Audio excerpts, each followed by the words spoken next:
ফেনৰ বতাহ নহ'লে শুব নোৱাৰিছিলোঁ আৰু আজি কম্বল লৈ শুই আছোঁ। এফালে মা আহিলে, মাক বোলো চব্জিখিনি অকণমান কাটি থৈ যাচোন, মায়ে ৰঙালাওটো কাটি দিলে।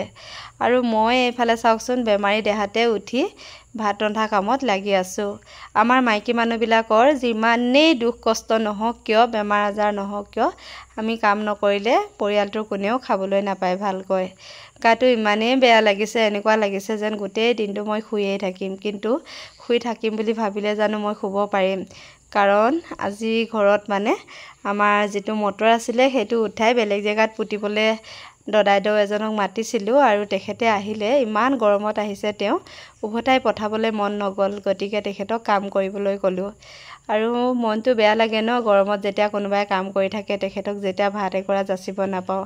তেনেকৈ মানে উঠি আহি গা পা ধুই গৰম পানী অকণমান খাই তেখেতৰ কাৰণে ভাত ৰান্ধি আছোঁ।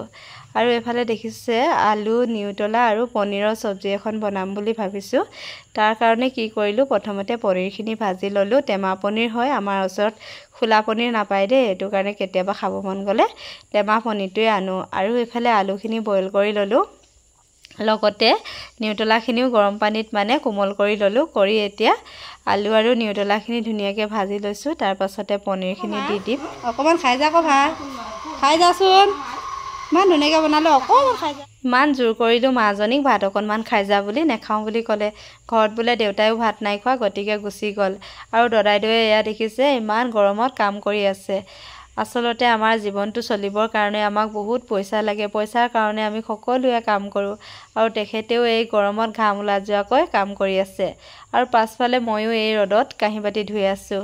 আৰু সেইফালে বাক্সাৰ দাদাজন আছিলে, আজি তেখেতো যাবগৈ, তেখেতৰ কাৰণেও ভাত অকণমান বনাই দিলোঁ। আৰু এইফালে দেখিছে সকলোখিনি কাম মানে বেমাৰী দেহাতে কৰিলোঁ। এইফালে তিলৰ চাটনি এখনো বনালোঁ, নেমু, ভোট জলকীয়া, আৰু এইফালে ভাত হৈ গ'ল। সকলোকে ভাতকেইটা দি দিওঁ। নিউটলা, আলু আৰু পনীৰৰ চব্জি কেনেকুৱা হ'ব জানো খাবলৈ, নাজানো। দেখি কিনে কিন্তু ভালেই হ'ব নিচিনা লাগিছে। আৰু আপোনালোকে বাৰু এনেকৈ খাই পাইছেনে পনীৰ, নিউটলা আৰু আলুৰ চব্জি? ক'বচোন। মোৰ মানে এনেকৈ বেমাৰ নহয়, বহুত দিন হ'ল মোৰ জ্বৰ চৰ উঠা মোৰ মনতে নপৰে। আজি বহুত দিনৰ মূৰতে মোৰ মানে বেমাৰ হৈছে। আৰু কেতিয়াবা কেতিয়াবা হ'বও নহয় জানো বাৰু, মানুহৰ শৰীৰহে। এইকেইদিনে মানে বহুত ঠাণ্ডা পানী খালোঁ, তাতে ইফালে সিফালে ঘূৰা, সেইটো কাৰণে চাগে মোৰ বেমাৰ হৈ গ'ল। আৰু এইফালে দেখিছে দদাইদেউক ভাতকেইটা যাচিলোঁ। আৰু বেমাৰ আজাৰ হ'লে আমি ভিতৰৰ পৰা ভাল হ'বলৈ চেষ্টাও কৰিব লাগিব। যদি গোটেই দিনটো শুই থাকোঁ তেনেহ'লে বেমাৰ বেছি হৈ যাব। মই কিন্তু শাক পাচলি খোৱা নাই, কাৰণ মোৰ জণ্ডিছ হোৱা নিচিনা লাগিছে। যদি হালধি বা শাক পাচলি, তেল মছলা খাই দিওঁ বেছি হৈ যাব। দেহা থাকিলেহে বেহা নহয় জানো, গতিকে নিজক সুস্থ কৰি ৰাখিবলৈ এনেকৈয়ে খাইছোঁ আজি মই।